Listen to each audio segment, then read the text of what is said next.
नमस्कार छात्रों। तो देखिए, आज हम पढ़ते हैं हिंदी का पेपर। हिंदी के पेपर में सर्वप्रथम हमें ऊपर रोल नंबर हमारे लिखने हैं। उसके बाद हम आगे देखेंगे क्या करना है। आगे हमें परीक्षा के दिनांक, निर्देशक के हस्ताक्षर, हमारे हस्ताक्षर वगैरह करने हैं जो हमें दिए हुए हैं। आगे देखिए, आगे हम प्रथम क्वेश्चन में आएंगे। प्रथम क्वेश्चन क्या है? निम्नलिखित काव्यांश की सहप्रसंग व्याख्या कीजिए।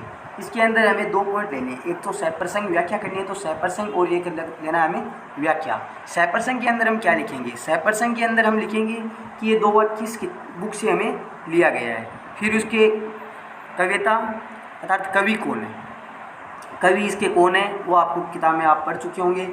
जैसे मायरी महालिया गोविंद मोल ते कही चो क्षणों महारे माँ का चोंडे लिया बजता डोल थे कहब मुदो महे कही बा सस्तो लियारी तराजा तोल तनवारा महा जीवनार वार वार अनमोल मोर मीरा को प्रभु दशरथ दीजा पुरतने जमल कोल। इसके अंदर हमें किसके बारे में बताया गया है और किस कवि ने इसको कहा है। इसका कवि का अंदर हम सहप्रसंग व्याख्या के अंदर लिख देंगे और व्याख्या के अंदर हम लिखेंगे इसका हिंदी अर्थ क्या है, वो चीज़ हम व्याख्या के अंदर लिख देंगे। आगे का 2 हमारा है, टूटे सुजन मनाए जो टूटे सो बार रईमन पीर कोई ये टूटे मुक्तहार काज परे कुछ और है काज सरे कुछ और रईमन भाव के भये नदी सरोवरे मोर। देखिए एक चीज़ देखिए, रहीमन दास जी के जितने भी दोहे आएंगे ना हमारे, उसके अंदर रहीमन दास जी के नाम आएगा। और रहीमन दास जी की देखिए पहला दोहा हमारे क्या है, टूटे सुजन मनाए जो टूटे सो बार। मतलब रहीमन दास जी इस दोहे के माध्यम से हमें क्या कहना चाहते हैं, किस बुक से लिया गया है, ये हम सहप्रसंग के अंदर कर देंगे।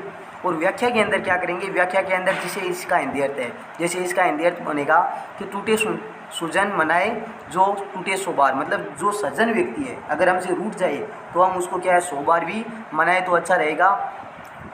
रईमन फिर फरी कोई ये टूटे मुक्तहार, अगर मोतियों का कोई हार है अगर बार बार टूट रहा है तो उसे पिरोने के लिए हमें मोतियों के हार को बार बार पिरो सकते हैं। अगर वही हार बेकार का हार हो तो हम बार बार नहीं पहनेंगे। इसी कारण बताया गया है कि जो सज्जन व्यक्ति हैं उनको तो हम बार बार मना सकते हैं, बट जो खराब व्यक्ति हैं अर्थात सज्जन नहीं हैं उनको हमें मनाने की आवश्यकता नहीं रहती है। फिर नीचे है काज परे कुछ और काज सरे कुछ और। मतलब इसके अंदर रहीमन दास जी कहते हैं कि जब व्यक्ति का कार्य होता है तो उस समय व्यक्ति का जो भावार्थ होता है वो अलग होता है, अर्थात उसका व्यवहार क्या होता है, अलग होता है। काज सरे कुछ और, काज जब उसका कार्य समाप्त हो जाता है उसके अंदर उसके बाद में उसका प्रभाव अलग ही रहता है। रईमन बावर के भये नदी सरोवरे मोर, कि मतलब जिस प्रकार से नदियों के निकट में मोर है, वो सरोवर जब सरोवर भरा हुआ होता है तो मोर अपना रूप है वो अलग से दिखाते हैं। अर्थात अगर नदियों के अंदर पानी न हो तो मोर अलग ही वहाँ से चले जाते हैं, अर्थात अपना भव्य रूप नहीं दिखाते हैं। उसी प्रकार है तीसरा ख प्रश्न है इसका, निम्नलिखित पंक्तियों का भाव सौंदर्य शिल्प सौंदर्य लिखिए। कनक कनक ते सोगत मदतात अधिकतम वह खाए बोरत है या पाए बोरिया। मतलब इसके अंदर हमें सौंदर्य भाव और इसका शिल्प सौंदर्य लिखना है। आगे का क्वेश्चन है, निम्नलिखित में से किन्हीं 2 प्रश्नों के उत्तर दीजिए। मतलब हमें इनमें से जो हमें क्वेश्चन दिए गए हैं 3 क्वेश्चन दिए गए, 3 में से 2 क्वेश्चन के अर्थ करने हैं। हमें ये देखना है कि 2 क्वेश्चन हमें कौन से आ रहे हैं। हमें ये ज़रूरी नहीं है कि पहला और दूसरा करें क या ख या ग, 3 में से क या ग भी कर सकते हैं, ग या ख भी कर सकते हैं और ख या क भी कर सकते हैं। इसमें से कोई भी क्वेश्चन कर सकते हैं। आगे का क्वेश्चन देखिए, महादेवी वर्मा द्वारा लिखित मैं नरी भरी दुख की बदली कविता की केंद्रीय भाव है 40 शब्दों में। मतलब इसमें 40 शब्दों का मतलब ये हो गया कि मिनिमम 5 लाइनें 4 लाइनें होनी चाहिए। एक लाइन का शब्द का मतलब है 10 शब्द, तो हमें 4 से 5 लाइनों में इनका उत्तर देना है। नीचे है भक्तिकाल से कवि अभिप्राय है। भक्तिकाल के 4 प्रमुख रचनाएं, इसके अंदर देखो 4 प्रमुख रचनाएं हैं। इसके अंदर 1 नंबर और 2 नंबर, 2 नंबर का क्वेश्चन है, दोनों एक एक के हैं। एक तो हमें भक्तिकाल का अभिप्राय, अगर हम भक्तिकाल का अभिप्राय बताएंगे तो हमें 1 नंबर मिलेगा, और भक्तिकाल के 4 प्रमुख रचनाएं के नाम भी लिखेंगे तो हमें 2 नंबर मिलेंगे। अगर हमें भक्तिकाल के अभिप्राय का पता नहीं है तो प्रमुख 4 रचनाएं का पता है तो रचनाएं लिख सकते हैं, इसमें भी हमें 1 नंबर मिल जाएगा। आगे देखिए, निम्नलिखित काव्यांश पंक्तियों में अलंकार व छंद लिखिए। आगे देखिए, अलंकार लिखोगे तो आपको 1 नंबर मिलेगा और उसका छंद लिखोगे तो भी 1 नंबर मिलेगा। इसमें यह नहीं कहा गया कि अलंकार और छंद उनमें से एक लिखना है, इसमें दोनों लिखने हैं, अलंकार भी लिखने हैं और छंद भी लिखने हैं। अलंकार है जो अलंकार लिख देंगे और छंद है वो छंद लिख देंगे। आगे निम्नलिखित गद्यांश की सहप्रसंग व्याख्या कीजिए। अब जो सहप्रसंग व्याख्या हमने पद्यांश की थी वही गद्यांश की। पद्यांश का मतलब पद्य भाग हो गया और गद्यांश का मतलब गद्य भाग हो गया। इसमें देखो, इसमें जो भी है, जैसे आज जैसा माहौल हो गया, उसने किताबों को बता सचमुच बहुत ही पालतू। जैसे ही इसको हम पढ़ लेंगे और इसके अंदर हम देंगे पहले तो कि किस लेखक द्वारा लिखित किया है, फिर हम इसके व्याख्या कर देंगे, थोड़ा बड़ा रूप में लिख देंगे। अगर हमें नहीं भी आ रहा है तो भी हम क्या करेंगे, इसको हूबहू उतारे देंगे। आगे आइए, आगे इसके जो प्रश्न है वो हल कर लेंगे। आगे देखिए, निम्नलिखित में से किन्हीं 2 प्रश्नों के उत्तर दीजिए लगभग 40 शब्दों में। मतलब हमें 2 प्रश्नों के उत्तर देने हैं और वो भी ध्यान रखना है 40 शब्दों में। तो 40 शब्दों का मतलब हो गया 4 लाइन होनी चाहिए। 3 दिए हुए हैं, हमें 3 में से 2 करने हैं, वो आप आसानी से कर दोगे। 8वां क्वेश्चन है, हजारी प्रसाद द्विवेदी ने कुटुज को अप्रोज्य जीवन शक्ति की घोषणा करने वाला क्यों कहा गया है। मतलब इसके अंदर हमें इसका आंसर देना है। उत्तर भी सीमा कितनी शब्द है, 40 सीमा, मतलब 4 लाइनें होनी चाहिए। कम से कम 4 लाइन होनी चाहिए। हम 5-6 लाइनों में भी लिख सकते हैं, लेकिन कम से कम 4 लाइन तो होनी चाहिए। आगे, निम्नलिखित प्रश्नों के उत्तर प्रत्येक लगभग 50 शब्द में दीजिए। अब 50 शब्द का आगे अर्थ मतलब 5 लाइन कम से कम होनी चाहिए।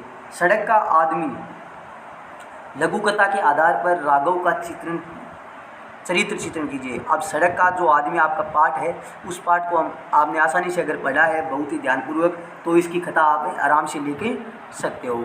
विराट की पदवी उपन्यास में कौन सी स्त्री आपको सर्वाधिक प्रभावित करती है। ये अगर आपने पाठ अगर आसानी से पढ़ा है, बहुत ही बढ़िया तरीके से पढ़ा गया है, अगर लिखाया गया है, पढ़ाया गया है, तो मैं वो कह सकता हूँ कि एकदम आसानी से आप इस प्रश्न को हल कर सकते हो। आगे, अगर ये आपको नहीं आ रहा है तो इसका अथवा में भी दे रखा है, विराट की पत्नी उपन्यास का मूल संदेश को स्पष्ट कीजिए। मतलब विराट की जो पदवी है उनका आपको क्या है, मूल संदेश देना है, उसके माध्यम से हमें कवि क्या कहने चाहते हैं। आगे, देवसी ने गोमती को अपनाने में के प्रस्ताव पर क्या कहा।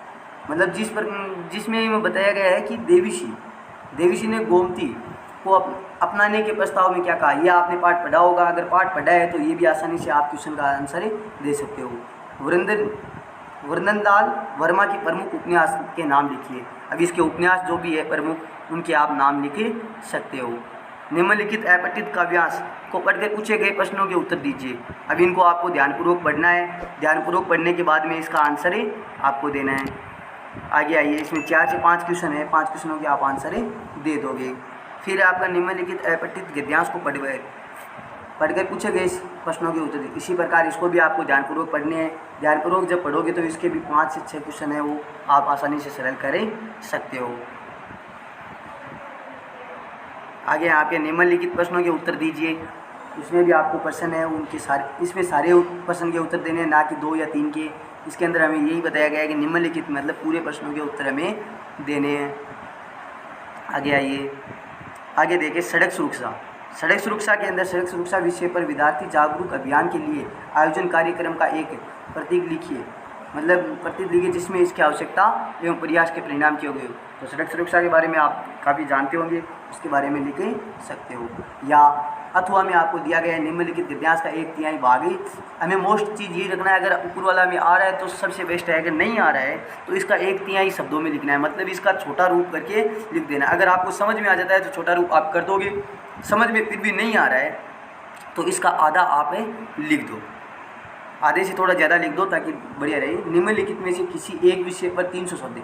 इसमें से 300 शब्द का मतलब हो गया मिनिमम 3 पेज होने चाहिए आपके। 3 पेज में आंसर दोगे। जैसे स्वच्छ भारत अभियान में विद्यार्थी का योगदान, इसमें आप दे सकते हो आसानी से। जीवन में खेल कूदों का महत्व है, सोशल मीडिया जीवन पर प्रभाव, मेरा प्रिय साहित्यकार, स्त्री शिक्षा बढ़ते कदम, इसके ऊपर भी आप लिख सकते हो। निम्नलिखित में से किसी एक पंक्ति का भाव पल्लव लिखिए।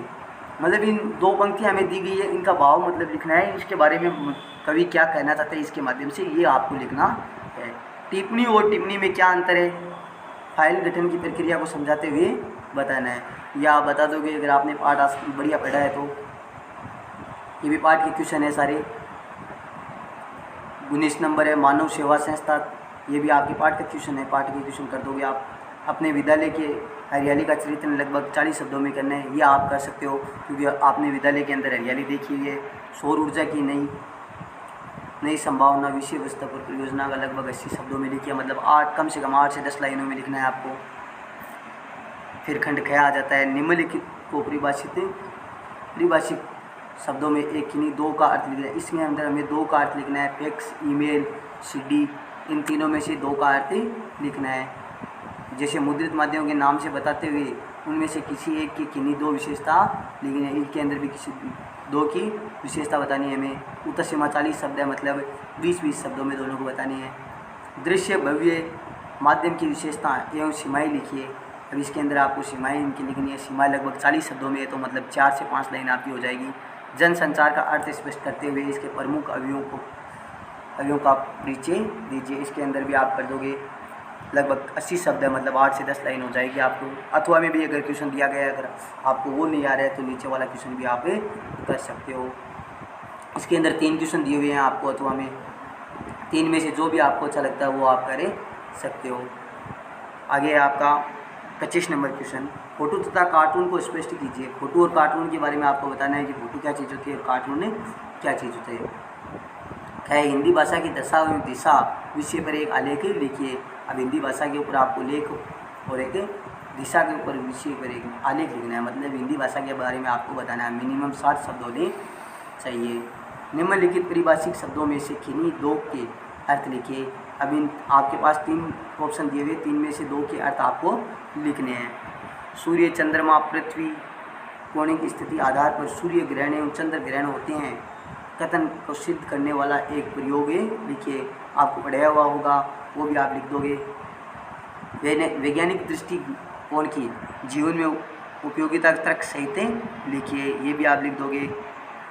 आगे यौन शिक्षा के व्यापक अभाव से युवा पीढ़ी अंधेरे में है, इस कथन में समीक्षा करते हुए यौन आवश्यकताओं के पक्ष में तर्क दीजिए, ये भी हम कर देंगे। कंप्यूटर के हिंदी शिक्षण सॉफ्टवेयर लीला प्रबोधन पर टिप्पणी लिखिए, ये भी आप लिख दोगे।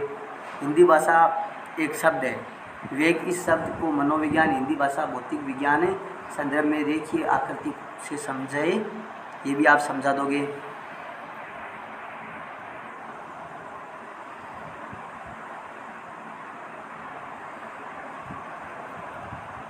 और आप वीडियो अगर आपको अच्छा लगा है तो शेयर एंड सब्सक्राइब ज़रूर करें।